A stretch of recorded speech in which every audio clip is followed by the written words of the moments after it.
You're listening to the Bearded Theologians podcast, hosted by Zach Bechtold and Matt Franks. If you'd like to learn more about the Bearded Theologians, you can go online at beardedtheologians.com, where we have past podcasts, blogs, and a couple items for sale. So check us out, beardedtheologians.com. Thank you for listening, and enjoy this week's show. You're listening to the Bearded Theologians podcast, hosted by Matt Franks and Zach Bechtold, and we have a super, just a fantastic guest. I've been excited about this for a couple of weeks now. We have a musician with us today. His name is Keith Rollins. He goes by Reverend Doctor, which captured my heart the moment that I heard it. And man, Keith, thanks for being on here with us. Why don't you tell our listeners a little bit about yourself, who you are, where you're from, and kind of how you got to doing what you're doing? Absolutely. Hi, everyone. My name's Keith, Reverend Doctor. I'm so excited to be on the Bearded Theologians.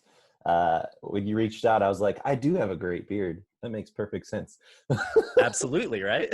Yeah, absolutely. You guys got fantastic beards. Oh, thank you. Making me realize I need to get my game going a little bit better. I grew up in the Midwest. I've been, so the name of my act is Reverend Doctor. My name's Keith Rollins. This is the first solo project that I've ever been a part of. When I was thinking about, what I wanted to do, it made more sense to me to give myself a purpose rather than just perform songs under Keith Rollins. Kind of like that whole idea with creativity, that when you give yourself constraints and parameters, sometimes that's a really inspiring thing. And so that's what I did for myself, rather than being like, I can write about anything. I wanted to be able to have a very purposeful intent when I was doing that. And so one of the first ideas that had come to me, I don't know why, but Reverend and Doctor, and because I really felt like my mission had this like two-pronged thing, Reverend to preach and Doctor to heal. And those things were kind of a marriage of two elements in my personal life that are super important to me, connecting with people, interfacing, as well as being uplifting. And so, with Reverend Doctor, the name, then it came like, well, okay, what am I going to do? And the very first song came out, Build It Up, and then I was like, okay, I know exactly what I'm going to do. That's a song, that's steeped in the idea that in suffering there can be joy, that you can interrupt the world's negativity with your own positivity. And those were things where all these blocks kind of started falling into place. But I grew up in the Midwest. I lived in a tiny town called Ames, Iowa. Life was weird there. Honestly, I grew up on soul and blues. And I didn't really start listening to white people's music, I called it, when I was a kid, until I was like 12 or 13, when kids start having musical preferences. And then it was a lot of Metallica, it was a lot of metal, it was a lot of polka is really huge in Iowa. That's a really big jump from Metallica to polka. Iowa's weird, bro. I can't explain it. They're their own thing. So the metal component, there's a really popular band, Slipknot, from Iowa. And Slipknot it was a lot like Prince for Minneapolis. Like, there were a lot of imitators and people trying to sort of follow in the footsteps of that particular act after it blew up. But I grew up, I was going to metal shows. I went upon occasion would go to traditional polka events and things like that, just because I was so hungry to see music. I moved to Minneapolis about 8 or 9 years ago, and that was the very first time that I had people in my community that were playing music closer to what I wanted to play. But you would think that the town that, Prince, got us started, that there would be a lot more blues and soul and funk. But there was a lot of indie rock at the time. There's a lot of indie hip hop. It's a huge town for indie hip hop. And I love hip hop, but I don't consider myself an MC or anything like that, though on occasion you could probably call what I do rap, but it's not because I have a lump that's my musical heritage. My musical heritage, like I said, is soul, Motown, and things like that. And so after living in Minneapolis, I moved to LA about a year and a half ago to write music and to also eat, man. There just wasn't enough work in Minneapolis when I was there. I was into like 5 or 6 different bands at a time, you know, various configurations of original groups and cover bands. And so moving to LA, it's been a lot easier to just like have enough work and not have to hustle, you know, until the day I die in order to be able to get ends to meet. And it's been awesome. I love LA. It's been one of the things about growing up in the Midwest, and you guys probably understand this from being from Montana, like there's a very pragmatic like culture. Mhm. And when you are in the arts, actually that's not true. Montana is actually really super supportive, especially of visual arts and ceramics and things like that. Right. I think it's very much in its tradition. But in the Midwest, it doesn't really have any of that. So when you tell people that you're an artist or a musician, they're like, cool, what do you do to eat? Right, exactly.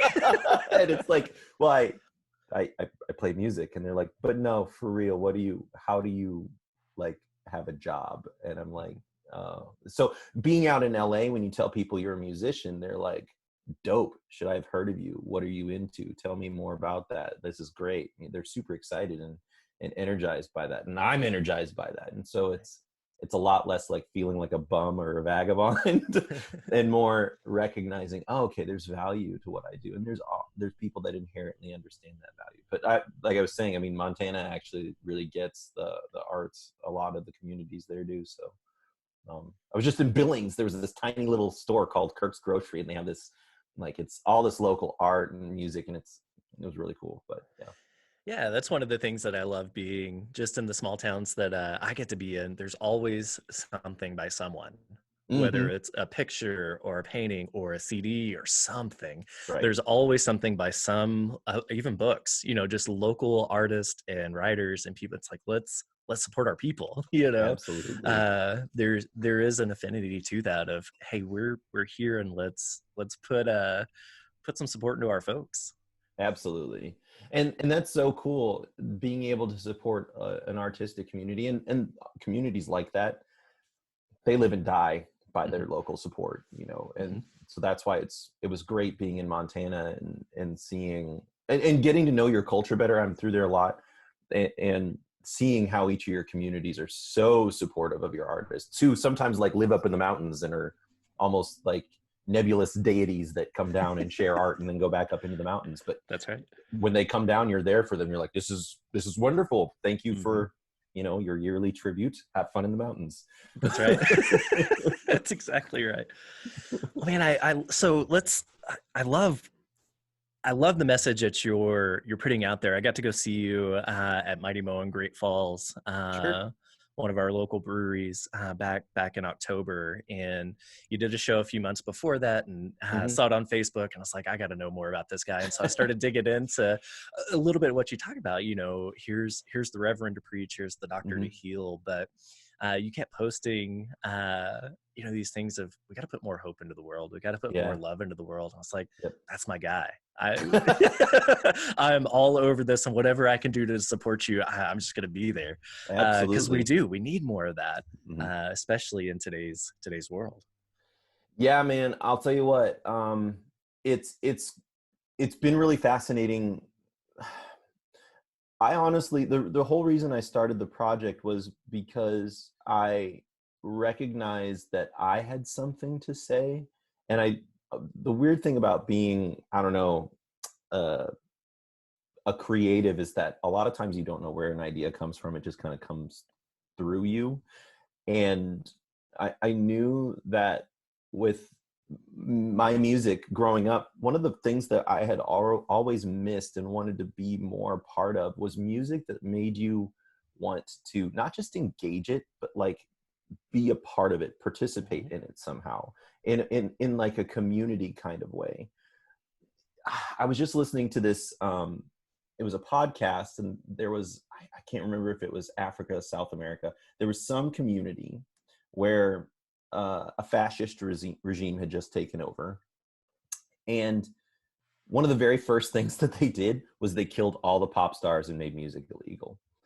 And it was one of those things where you don't recognize it, but music actually has a really powerful capacity to not just inspire positive feelings, but it actually has the ability to create community and a resistance to the negativity of the world. And that was something that I heard recently. It just was one of those things that reaffirmed in my brain, like, music's dangerous, and there's a lot of people out there that recognize that, you know. And for me, using that power of music is a super important part of my mission to, and I say it this way, honestly, even from the stage, trick people into loving themselves and loving each other. That's really the core tenet of what I do. And yes, I leverage the nostalgia of cover music, but I also write my own original songs around this idea of, I mean, growing up Black in Iowa, like growing up when I was a kid, me and my 4 sisters, we were used to being the only, you know, Black kids in a room, in a school, in a community. And honestly, a lot of really weird things happened when I was growing up. So now that I'm grown, it's not so much about like telling people about race or gender. It's about using those stories to explain to people that you can go through a lot and even have things about yourself that you feel a sense of uncertainty or an insecurity about, but that you shouldn't. And you can learn not to, and you can teach others how to be more comfortable with themselves in a way that allows them to be able to give back to their community and make things better. So it's really about like using my stories as a standing block to be able to, like a platform to tell people, like, you can go through a lot and that's okay. And you can love yourself and love each other through it and be better. And that's when people hear and see the fact that, like, you're in your car in the middle of Montana where you ought not probably be. Right. And you have this message of joy and love to give to people. Well, they're like, well, clearly that guy's living it. So, I mean, he either believes it or he's crazy, or both, you know? And so I think that that's a really powerful thing to be able to tell people, is that it's okay that you've been through things. It's okay that you're going to go through things.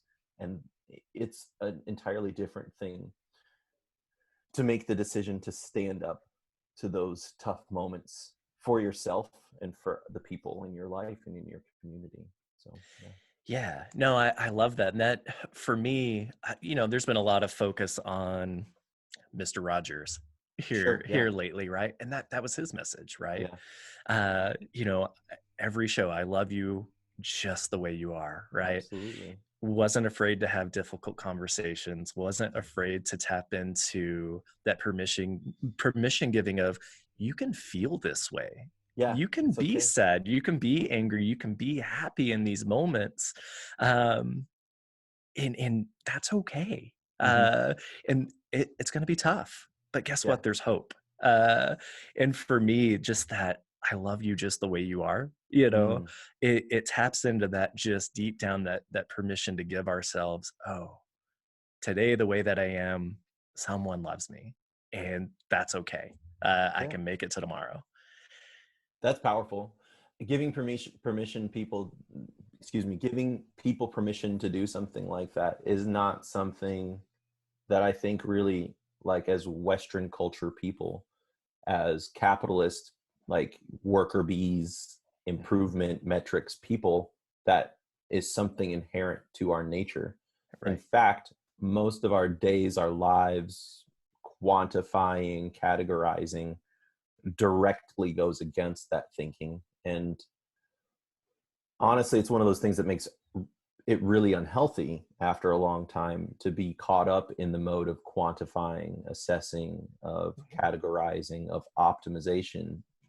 Those things are okay in business, right? But when it comes to people, that's where we need to step back and say, no, like have that stand that ground, say, no, that's not how people work. I mean, this is like, sorry, I just had an adjacent thought. No, go. It's like learning. We're learning all the different ways that kids learn, and there's not any one right way to learn. There's different paths to the same answer. And for me, people are like that. Like you might not, as an individual, say that person has value in your culture, in your society, but that you're not the end all be all judge of that. And we're like, well, they've been sick this many days this year. They've output so many things. And it's like, that's not the only thing that people contribute to one another. Right. by a far stretch, you know? Yeah. Well, and I think that's what this like pandemic thing is teaching us, is that Right. we're having to do things a little bit differently, and that quantifying something, like, being socially aware of how we, even just touching our face. I mean, how many people would realize that how often that they touch their face, they probably should wear one of those like dog collar things so they don't touch their face and freak people out. And I'm thinking like, just so I don't touch myself. Yeah, just so I don't touch myself, so way then I don't get you sick. Those kind of stuff. And I think that that's the stuff that, just being aware of how we are as connected or not connected that we need to be. I mean, to me, that's been where this situation that we find ourselves in a world, that this has kind of shed the light that, there are ways to connect without having to like do things like we're used to doing and been doing for, years.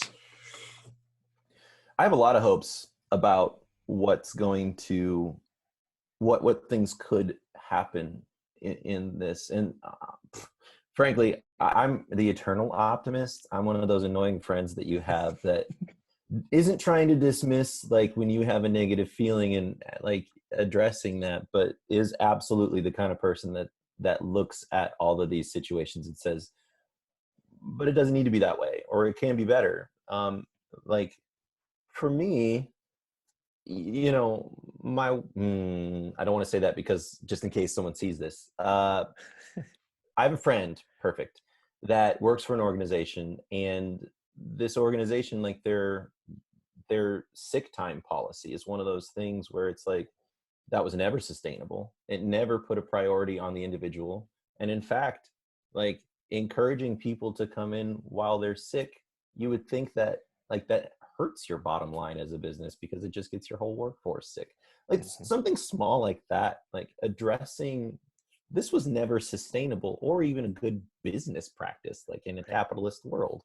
So that's a small thing. The big thing I think for me is recognizing that there can be a lot of really positive ways that you can contribute to a business remotely, so that maybe we can begin decentralizing a lot of these metro areas that are really stressed and taxed as far as their resources go. LA, when I first moved to LA, it was really exhausting. It is still exhausting. And the reason being, LA has a homelessness crisis, an epidemic we have for a long time. And coming, like when I got here, it was just so crushing for me. I'm the kind of person where like I research and I get to the bottom of it.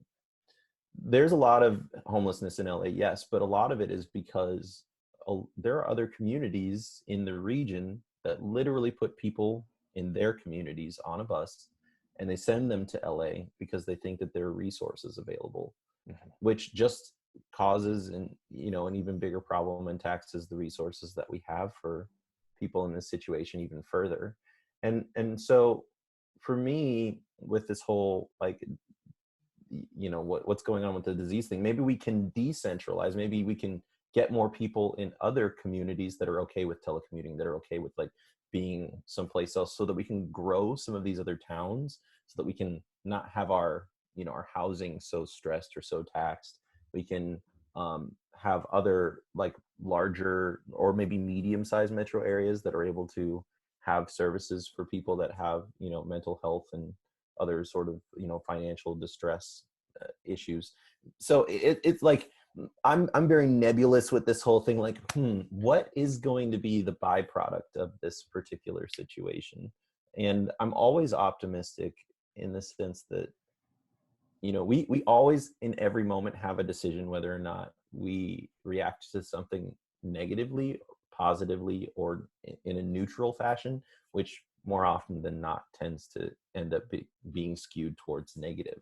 And so when we are able to like take a look at this situation and say, well, what changes could we make that could benefit people? I mean, look at social distancing. As a joke, I saw this post and it said, dudes on social media are about to get like Jane Austen up in this business because You know, you can't just like meet and try to like, you know, sleep with someone and then bounce. You got to like, you know, form a real relationship with this social distancing thing. Right. That was so funny. But in a real way, what it's pointing out is that like we have created this disposable dating culture, and recognizing that in our distance, the things that, yeah, okay, the physical matters, absolutely. There are people for whom, you know, physical touch is their love language. It staves off feelings of loneliness and depression. But even more real is the fact that like we have been reducing our relationships through these apps in a way that like has made them so disposable, have made them so superficial, and has really replaced this idea of intimacy and connection with a false one that I think hasn't left a lot of people very satisfied, frankly. Oh, for sure. And that's exactly why this podcast exists, because I live here in Montana and Matt lives in Oklahoma. Right on. And I was just about to play, like, they just canceled it today. I was going to be playing a festival out in Oklahoma in May of this year. You've got bearded theologians everywhere. I know. Everywhere you're going. But that's why this exists, is because we've never lived in the same place. We've never lived closer than like 9 hours to each other. And now we're like 24. But we formed this relationship via social media and said, no, we can do this and form meaningful relationships. But there's got to be an intentionality behind it, right? Mm-hmm. We can use social media in a way that is productive and life-giving, and we just have to change the narrative. There's hope to begin to change the narrative and do that. And now 4 years later, we're having to do it. One way or another. Which I find it funny is like I'm getting all these questions about how to use Zoom, because Zach and I've been using Zoom now for over 4 years. And it's like, this is actually easier than you're making it out to be. And, you know, people our age are technologically disinclined sometimes. So. Right. Well, getting back to music and what you do and permission giving and all of this, right? Something that I find absolutely fascinating is just watching people watch you, and 1, 2, maybe 3 songs in, they're up line dancing, man. They're otherwise wouldn't get up and move. White it's people not just are the notoriously alcohol. about, we have no rhythm. We don't give ourselves permission to get up and dance, because what if we look silly? But there's something about what you're doing that melts all of that away. People just lose themselves in it, and there's something beautiful about that. Thank you. You know, it's not unintentional. You might not have been there, but I give people permission. I state explicitly at the beginning of my show, I say, sing if you know a song. If you don't and you want to sing, like, everybody be cool. Like, we're gonna allow that to happen. That if you want to dance, and that, you know, my job when I come, I state this explicitly as well. My job is just to make people feel a little bit better than when they came. That's the only task that I give myself, and that the only thing that they should maybe expect from me. Because honestly, you know, you're coming into a brewery in the afternoon, evening, happy hour time, like the only thing on your brain is decompressing. The only expectation that you have is, like, again, trying to make it just a little bit better. And you know what? That beer is going to taste good. And hopefully the music won't turn you off. And so when you give people permission, when you state it, they feel comfortable. But not only that, I think with me, I have a lot of confidence and charisma on stage, in the sense that, like, it never once feels like I have no idea what I'm doing. Number 2, I think that when you ask people to participate, when you ask people to contribute, you need to be ready in every moment to be present. You can't have the kind of situation where you're too much in your head. And you also can't have the kind of situation where you can't be ready for someone's energy that maybe you, if you had a choice, wouldn't have chosen that energy to be there in the moment. Like, having the ability to take their energy and wrap it into what you're doing on stage. And so I'm unafraid, honestly, I'm unafraid of people coming with bad attitudes. I'm unafraid of when I'm telling a story of someone disagreeing with my story. Not that you could really disagree with like someone telling you about something that they've been through. But I'm prepared in every moment. There have been times where people have asked me earnest questions. I had just played, so the synagogue shooting year and a half ago had just happened. I went out and played a show just outside of Pittsburgh. And these students, man, they were wrecked. They were just like, I could tell that they had just showed up in a fugue state. They weren't even really sure why they were there. And there weren't many of them. There was maybe like 10, and their school had paid a lot of money to get me out there. And I stopped in the middle of my show and just sat at the edge of the stage and was like, how are you guys doing? Like, and they were just like, man, we don't know how to tell the people in this community that like we care and they matter to us. That was the only thing that these kids wanted to express, was just like, it didn't happen to us, but it happened to us. And that was their message. And so we just kind of talked about that for a while in the middle of my show, because I was like, I honestly, I don't need to play. I mean, I can play, but I mean, it seems like you guys want to talk. And so we had a little discussion about how they had been feeling and what things that they could do as a school to be able to stand in solidarity with the Jewish community there in Pittsburgh, which hardly think of Pittsburgh as like this mecca for Jewish people, but there were enough there that someone decided to exact an act of violence against them. And the first thing that these students could think of was like, how can we support the families, the victims? Like, this is not okay. Is this what we're doing? Yeah. How can is there a box I checked somewhere to be like, can we not do that? Did I miss that box? And that was their feeling. So we sat down and we talked about it, and and then we sang songs. We sang Lean on Me by Bill Withers. We sang a song, I Have Better Together, that's going to be coming out this weekend, that's all about literally this concept of leaning on each other. I know that that's like not COVID-19 appropriate, but at the same time, actually, I think that it's never been more appropriate, in the sense that even though we have to keep our distance, even that is an act of standing with each other, of recognizing the fact that like someone we may not know may have an immunocompromised situation. Someone that you may not know may have an elderly relative that already has a pre-existing condition. In a really weird way, this thing where we're feeling even more distance from each other is hopefully bringing us closer together. So, yeah. Well, and I love that beauty of being in that moment, being present, right? And going, oh, this is what we need to do right now. Yeah. There are times, both Matt and I are pastors, and there are times that I know in the pulpit and the work that we do, we have an intention going into it, and it's like, no, this is what we need to do now. Sometimes you got to set this aside, this sermon, this Bible study, this whatever, and just have this conversation, right?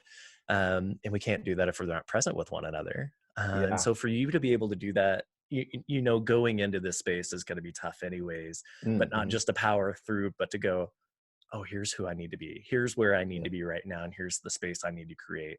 Let's have this conversation. Music can wait for a minute. Yeah.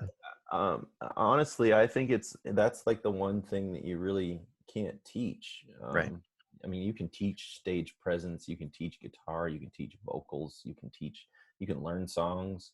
But honestly, the thing that I do that I find taxes me the most, and is something that I'm good at, that I think not a lot of other people are able to naturally bring, is that idea of being present, is that idea of being in the moment and responding when people give you energy or feedback, and interpreting that in a way where you're saying, what do you need from me right now? And it's very much like a servant attitude that I take with performing and playing music, because I mean, there are people where I play and like a show, like I played a birthday party before I left town, and they were like,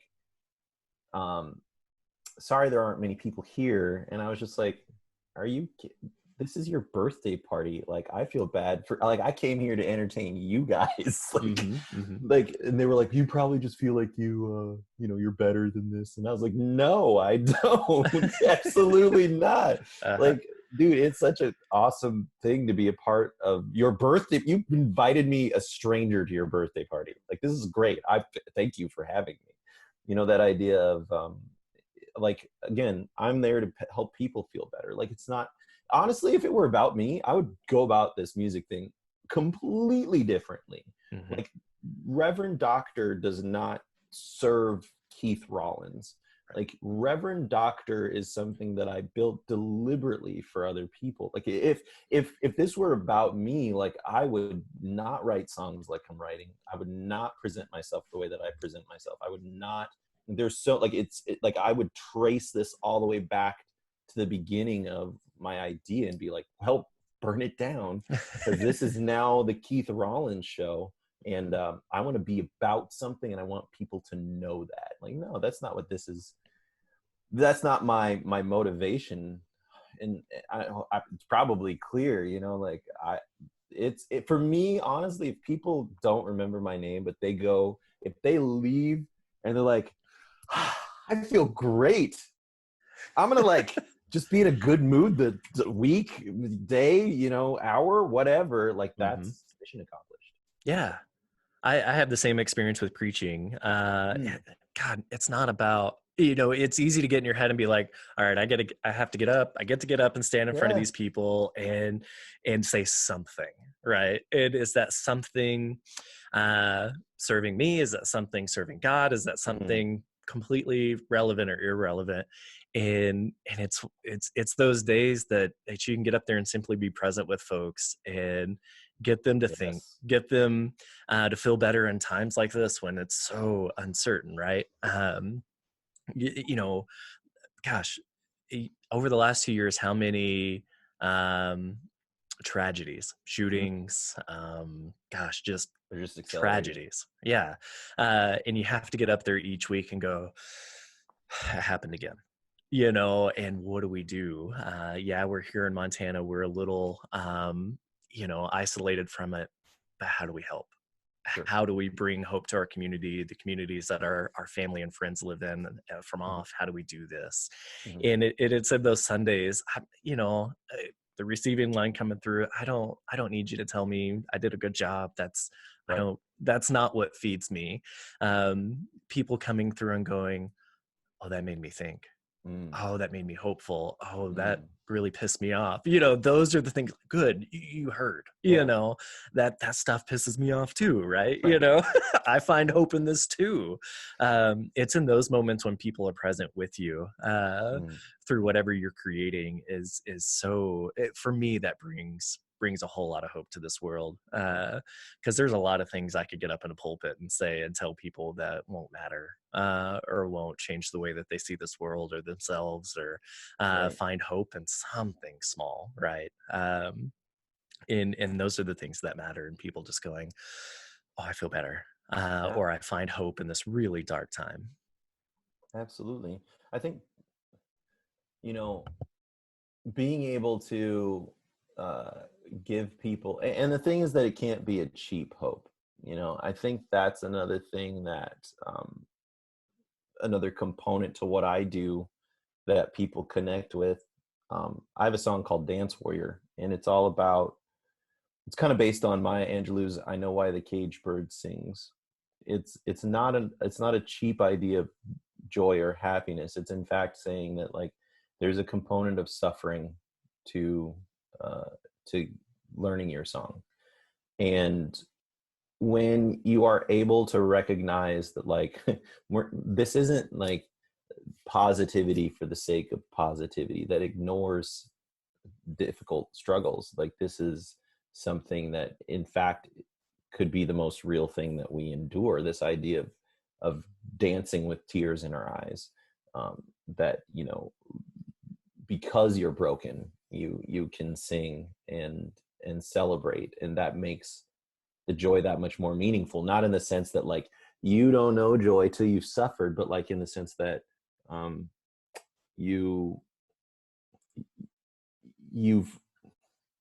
there's something that you've earned through that, and it's almost like a scar or a badge. It's an indicator, something that you've earned that allows you to be able to recognize, like, my joy is something that I do in spite of my circumstances rather than because of.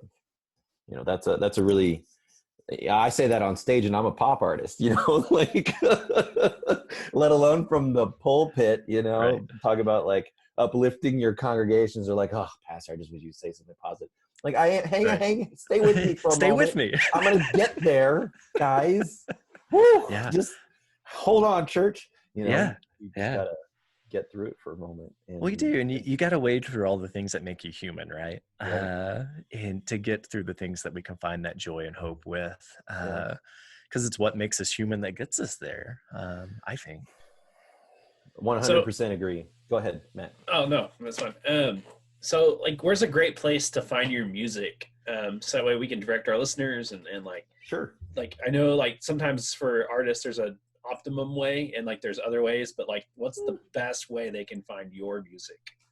The best way to find my music online, I'm on all the streaming platforms. One of the things that I try to do, my website, it's like an old person thing to have a really robust, useful website. But my website, I do things like blog on it. I have a whole bunch of high-res photos, videos, and things like that on it. I think it's the best way to enjoy my music, and that's mostly because, like, you can get a sense of what Reverend Doctor is about, the aesthetic, the bold color palette, the flamboyant clothing. But not only that, but I talk a lot about things that connect to Reverend Doctor's message. I had forgotten some of the topics that I had written about, like male privilege in the, hashtag Me Too movement, some shootings that happened in Minneapolis, and I wrote posts about that. And I try to keep the blog relatively up to date, but even more so, honestly, like, go to my website and request for me to come to your town, because I know that the best way to like enjoy my music is live, because it's very much like almost performance art. There's storytelling, there's performance, and then there's also like I said, being present. You're in a space with people that are listening, that are paying attention, that are engaged, and that, like, I don't know how you talked about it, Zach. Like, people drop their guard, something strange happens, and everyone is there. And there's not any way that I have found yet to be able to recreate that. I'm trying to, like, work on better videos, on better music, but there's really nothing that recreates the sense of being in a space with people. And I know, again, we're in this like social distancing thing, but we won't always be. Right.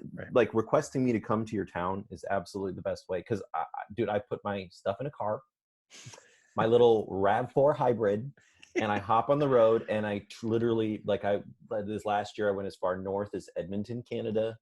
I was in Texas this last year. I went as far east as Boston. And, I live in Southern California, and I grew up in the Midwest. So there's literally not a part of the country that I'm afraid to, like, hop in my car and drive to. So that's. Well, I just saw that, like, I'm looking at your website right now. Sure. And I just saw that you had a show, or, I mean, you're scheduled to have a show here. I'm in Tahlequah on April the 10th. I haven't canceled it yet. They haven't told me it's canceled. I'm hoping that some kind of miracle happens. Like, I am too now. And I will definitely, Awesome. make sure. Yeah, like I said, I go all over, and there's no place like, too and small that's or really big. cool. Because here's the thing about my message, and I've never had anyone get angry about my message, because it's my message. Again, I talk about race, gender, mental health, and things like that on stage, but I would say that people respond more positively in red states than in blue states, because I'm giving you a context to, like, start thinking about these things.